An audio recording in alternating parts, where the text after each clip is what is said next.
നമസ്കാരം, ഏവർക്കും അക്ഷയ കേരളമിലേക്ക് സ്വാഗതം. കേരളത്തിന്റെ 2026-27 സാമ്പത്തിക വർഷത്തിലേക്കുള്ള ബഡ്ജറ്റ് പ്രഖ്യാപനം സംസ്ഥാന രാഷ്ട്രീയത്തിലും പൊതുസമൂഹത്തിലും വലിയ ചർച്ചകൾക്ക് വഴി വെച്ചിരിക്കുകയാണ്.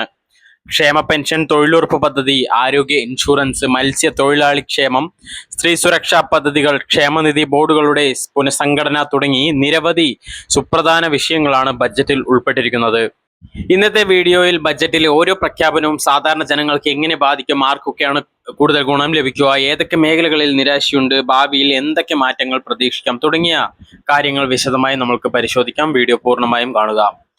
ആദ്യം ലക്ഷക്കണക്കിന് ആളുകളെ നേരിട്ട് ബാധിക്കുന്ന സാമൂഹ്യ സുരക്ഷാ പെൻഷനെ കുറിച്ചാണ് നോക്കുന്നത്. കേരളത്തിൽ വാർദ്ധക്യ പെൻഷൻ, വിധവാ പെൻഷൻ, വികലാംഗ പെൻഷൻ തുടങ്ങി വിവിധ ക്ഷേമ പെൻഷനുകൾ വാങ്ങുന്നവരുടെ എണ്ണം വലുതാണ്. ഓരോ ബഡ്ജറ്റ് വരുമ്പോഴും പെൻഷൻ തുക വർദ്ധിക്കുമോ എന്ന പ്രതീക്ഷയാണ് ഗുണഭോക്താക്കൾക്ക് ഉണ്ടാകാറുള്ളത്. ഈ വർഷവും പലരും പ്രതീക്ഷിച്ചത് 2000 രൂപയിൽ നിന്ന് 2500 കൂടുതലോ വർധന ഉണ്ടാവുമോ എന്നതാണ്. എന്നാൽ ബഡ്ജറ്റിൽ വ്യക്തമായി പറഞ്ഞിരിക്കുന്നത് നിലവിലെ 2000 രൂപ തന്നെ തുടരുമെന്നാണ്. ഇത് പല ഗുണഭോക്താക്കൾക്കും വളരെ നിരാശ ഉണ്ടാക്കിയിട്ടുണ്ട്. കാരണം നിത്യോപയോഗ സാധനങ്ങളുടെ വിലയും മരുന്നുകളുടെ വിലയും വൈദ്യുതി നിരക്കും എല്ലാം വർദ്ധിച്ച സാഹചര്യത്തിൽ പെൻഷൻ തുക വർദ്ധിപ്പിക്കണമെന്ന ആവശ്യം ശക്തമാവുന്നുണ്ട്. അതേസമയം സർക്കാർ പറയുന്നത് മറ്റൊരു കാര്യമാണ്. പെൻഷൻ തുക വർദ്ധിപ്പിച്ചെങ്കിലും അതായത് കുടിശ്ശിക വരാതെയും കൃത്യമായ സമയത്ത് വിതരണം ഉറപ്പാക്കുന്നതും മുൻഗണന നൽകുമെന്ന് സർക്കാർ വ്യക്തമാക്കിയിട്ടുണ്ട്. പലപ്പോഴും പെൻഷൻ കുടിശ്ശിക വന്നതിനെ തുടർന്ന് ഗുണഭോക്താക്കൾക്ക് വലിയ ബുദ്ധിമുട്ടുകൾ നേരിടേണ്ടി വന്നിട്ടുണ്ട്. അത്തരം സാഹചര്യം ഒഴിവാക്കാൻ പുതിയ സാമ്പത്തിക ക്രമീകരണങ്ങൾ കൊണ്ടുവരുമെന്നാണ് സർക്കാർ പറയുന്നത്. അതിനാൽ പെൻഷൻ വർധനവ് ഇല്ലെങ്കിലും വിതരണം കൂടുതൽ ക്രമപ്പെടുത്തുമെന്നതാണ് അറിയപ്പെടുന്നത്. ഇനി പുതിയ തൊഴിലുറപ്പ് പദ്ധതിയെക്കുറിച്ച് നോക്കാം. ഇപ്പോൾ ബഡ്ജറ്റിലെ ഏറ്റവും വലിയ പ്രഖ്യാപനങ്ങളിൽ ഒന്നായ തൊഴിലുറപ്പ് പദ്ധതിയിലേക്ക് വരാം.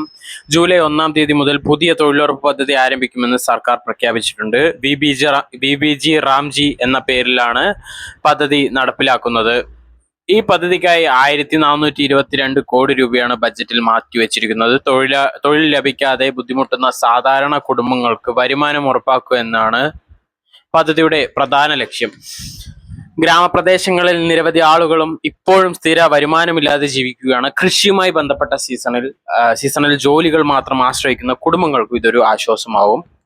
അതേപോലെ തന്നെ പൊതുമരാമത്ത് ജോലികൾ, ശുചീകരണ പ്രവർത്തനങ്ങൾ, ജലസംരക്ഷണ പ്രവർത്തനങ്ങൾ, അടിസ്ഥാന സൗകര്യ വികസന പദ്ധതികൾ തുടങ്ങിയവയിൽ തൊഴിലവസരങ്ങൾ സൃഷ്ടിക്കുമെന്നാണ് പ്രതീക്ഷ. തൊഴിലില്ലായ്മ കുറയ്ക്കുന്നതിൽ ഈ പദ്ധതി എത്രത്തോളം വിജയിക്കുമെന്നത് നടപ്പിലാക്കലിനെ ആശ്രയിച്ചിരിക്കും. ഇനി യുവാക്കൾക്കും ഗുണമുണ്ട്. അതുപോലെ കേരളത്തിലെ യുവജനങ്ങളിൽ തൊഴിലില്ലായ്മ വളരെ വലിയ വിഷയമാണ്. ഉയർന്ന വിദ്യാഭ്യാസം നേടിയ നിരവധി യുവാക്കൾ തൊഴിൽ അന്വേഷിച്ച് മറ്റ് സംസ്ഥാനങ്ങളിലേക്കും വിദേശത്തേക്കും പോകുന്ന സാഹചര്യമുണ്ട്. പുതിയ തൊഴിലുറപ്പ് പദ്ധതിയിലൂടെ താൽക്കാലികമായെങ്കിലും തൊഴിലവസരങ്ങൾ സൃഷ്ടിക്കാൻ കഴിയുമെങ്കിൽ അത് സംസ്ഥാനത്തിന്റെ സാമ്പത്തിക വ്യവസ്ഥയ്ക്കും ഗുണകരമാകും. പ്രാദേശികമായി തൊഴിൽ ലഭിക്കുമ്പോൾ കുടുംബങ്ങളുടെ സാമ്പത്തിക സുരക്ഷയും വർദ്ധിക്കും. ഇപ്പോൾ ബഡ്ജറ്റിലെ ഏറ്റവും കൂടുതൽ ശ്രദ്ധ നേടിയ മറ്റൊരു പദ്ധതിയിലേക്ക് വരാം. ഉമ്മൻചാണ്ടി ആരോഗ്യ ഇൻഷുറൻസ് പദ്ധതി. ഈ പദ്ധതി പ്രകാരം കുടുംബങ്ങൾക്ക് 25 ലക്ഷം രൂപ വരെ ചികിത്സാ സഹായം നൽകുമെന്നാണ് പ്രഖ്യാപനം. ഇന്നത്തെ സാഹചര്യത്തിൽ ഒരു ഗുരുതര രോഗത്തിനുള്ള ചികിത്സയ്ക്ക് ലക്ഷക്കണക്കിന് രൂപ ചെലവാകാറുണ്ട്. ഹൃദയ ശസ്ത്രക്രിയ, ക്യാൻസർ ചികിത്സ, കരൾ മാറ്റിവെക്കൽ, വൃക്ക രോഗ ചികിത്സ തുടങ്ങി പല ചികിത്സകൾക്കും വലിയ സാമ്പത്തിക ബാധ്യത വരാറുണ്ട്. അത്തരം സാഹചര്യത്തിൽ 25 ലക്ഷം രൂപയുടെ പരിരക്ഷ ലഭിക്കുന്നത് വലിയ സഹായമായിരിക്കും. ഇതിനായി പ്രാഥമിക ഘട്ടത്തിൽ 100 കോടി രൂപയാണ് ബഡ്ജറ്റിൽ വകയിരുത്തിയിരിക്കുന്നത്. പദ്ധതി എങ്ങനെ നടപ്പാക്കും, ആരൊക്കെയാണ് അർഹർ, സ്വകാര്യ ആശുപത്രികൾ ഉൾപ്പെടുമോ തുടങ്ങിയ കാര്യങ്ങൾ പിന്നീട് കൂടുതൽ വ്യക്തതയോടെ അറിയാൻ സാധിക്കും. പല കുടുംബങ്ങളും ചികിത്സാ ചെലവുകൾക്ക് കാരണം കടബാധ്യതയിലേക്ക് പോകുന്ന സാഹചര്യമുണ്ട്. ചികിത്സയ്ക്കായി ഭൂമി വിൽക്കുകയോ സ്വർണം പണയം വെക്കുകയോ ചെയ്യുന്ന കുടുംബങ്ങൾ കേരളത്തിൽ കുറവല്ല. ഇത്തരം കുടുംബങ്ങൾക്ക് പുതിയ ആരോഗ്യ ഇൻഷുറൻസ് പദ്ധതി വലിയ ആശ്വാസമാകാൻ സാധ്യതയുണ്ട്. കേരളത്തിന്റെ തീരദേശ മേഖലയിൽ താമസിക്കുന്ന കുടുംബങ്ങൾക്ക് ബഡ്ജറ്റിൽ നിരവധി പ്രഖ്യാപനങ്ങളുമുണ്ട്. മണ്ണെണ്ണ സബ്സിഡി 75 രൂപയായി വർദ്ധിപ്പിച്ചിട്ടുണ്ട്. അതുപോലെ ഇന്ധന ചെലവ് വർദ്ധിപ്പിച്ച സാഹചര്യത്തിൽ ഇത് തൊഴിലാളികൾക്ക് ഗുണകരമാകും. അതോടൊപ്പം തീരദേശവാസികൾക്ക് പട്ടയം നൽകുന്നതിനുള്ള നടപടികളും വേഗത്തിലാക്കും. വർഷങ്ങളായി ഭൂമിയുടെ ഉടമസ്ഥാവകാശ രേഖ ലഭിക്കാതെ കഴിയുന്ന കുടുംബങ്ങൾക്ക് ഇത് വലിയ ആശ്വാസമായിരിക്കും. കടൽക്ഷോഭം, കാലാവസ്ഥാ മുന്നറിയിപ്പ്, ട്രോളിംഗ് നിരോധനം തുടങ്ങിയ കാരണങ്ങളാൽ മത്സ്യബന്ധനം മുടങ്ങുന്ന ദിവസങ്ങൾ ഉണ്ടാകാറുണ്ട്. അത്തരം സമയങ്ങളിൽ കുടുംബങ്ങൾക്ക് വരുമാനമില്ലാതാകുന്ന സാഹചര്യമുണ്ട്. ഇത് പരിഗണിച്ചാണ് സർക്കാർ വേതന സഹായം നൽകാനുള്ള നടപടികൾ പ്രഖ്യാപിച്ചിരിക്കുന്നത്. ഇത് യാഥാർത്ഥ്യമായാൽ ആയിരക്കണക്കിന് കുടുംബങ്ങൾക്ക് നേരിട്ടുള്ള സാമ്പത്തിക സഹായം ലഭിക്കും. സ്ത്രീ സുരക്ഷാ പെൻഷൻ അത് തുടരുമോ എന്നുള്ള ചോദ്യമുണ്ട്. സ്ത്രീ സുരക്ഷാ പെൻഷൻ പദ്ധതിക്ക് ബജറ്റിൽ പ്രത്യേക തുക അനുവദിച്ചിട്ടില്ലെന്നാണ് റിപ്പോർട്ടുകൾ.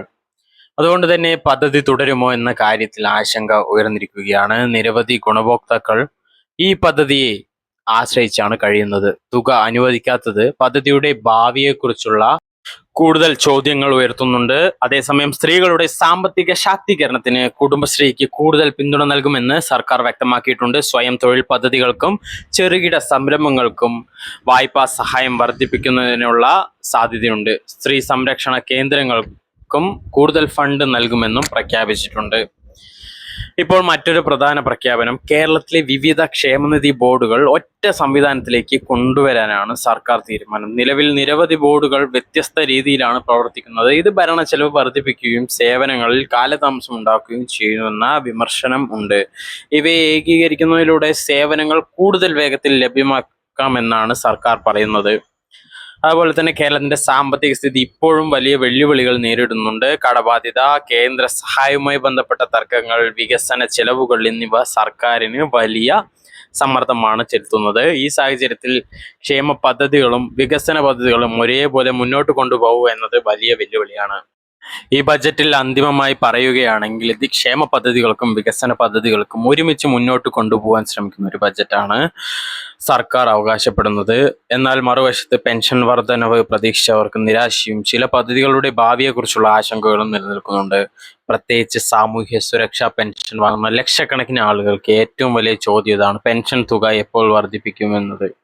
നിലവിൽ 2000 രൂപ തന്നെ തുടരുമ്പോൾ ഭാവിയിൽ സാമ്പത്തിക സ്ഥിതി മെച്ചപ്പെട്ടാൽ വർധനവ് ഉണ്ടാവുമെന്ന കാര്യവും സർക്കാർ വ്യക്തമാക്കിയിട്ടില്ല.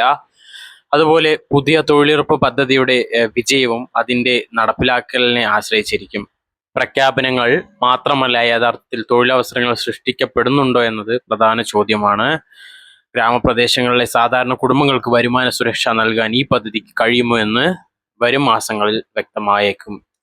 ആരോഗ്യ ഇൻഷുറൻസ് പദ്ധതിയിലും വലിയ പ്രതീക്ഷ നൽകുന്ന പ്രഖ്യാപനമാണ്. ചികിത്സാ ചെലവുകൾ കാരണം സാമ്പത്തിക പ്രതിസന്ധിയിലാകുന്ന കുടുംബങ്ങൾക്ക് ഇത് വലിയ ആശ്വാസമാകും. എന്നാൽ പദ്ധതിയുടെ മാർഗനിർദ്ദേശങ്ങളും അർഹത മാനദണ്ഡങ്ങളും പ്രഖ്യാപിച്ചതിന് ശേഷമേ യഥാർത്ഥ ഗുണം എത്രത്തോളം ലഭിക്കുമെന്ന് മനസ്സിലാക്കാൻ കഴിയുള്ളൂ. മത്സ്യത്തൊഴിലാളികൾക്കും തീരദേശവാസികൾക്കും നൽകിയിരിക്കുന്ന വാഗ്ദാനങ്ങൾ യാഥാർത്ഥ്യമാവുകയാണെങ്കിൽ അത് കേരളത്തിന്റെ തീരദേശ മേഖലകളിലെ ജീവിത നിലവാരം മെച്ചപ്പെടുത്താൻ സഹായിക്കും. അതേസമയം സ്ത്രീ സുരക്ഷാ പെൻഷൻ പദ്ധതിയെക്കുറിച്ചുള്ള വ്യക്തത ലഭിക്കണമെന്നാണ് ഗുണഭോക്താക്കളുടെ പ്രധാന ആവശ്യം. അതിനാൽ ബജറ്റിലെ പ്രഖ്യാപനങ്ങൾ കേവലം പ്രഖ്യാപനങ്ങളിൽ മാത്രം നിൽക്കാതെ സമയബന്ധിതമായി നടപ്പിലാക്കുന്നുണ്ടോ എന്ന് എല്ലാവരും ശ്രദ്ധിക്കേണ്ടതുണ്ട്. അടുത്ത മാസങ്ങളിൽ വിവിധ വകുപ്പുകൾ പുറത്തിറക്കുന്ന ഉത്തരവുകളും സർക്കുലറുകളും ഗുണഭോക്താക്കൾ നിർബന്ധമായും പരിശോധിക്കണം.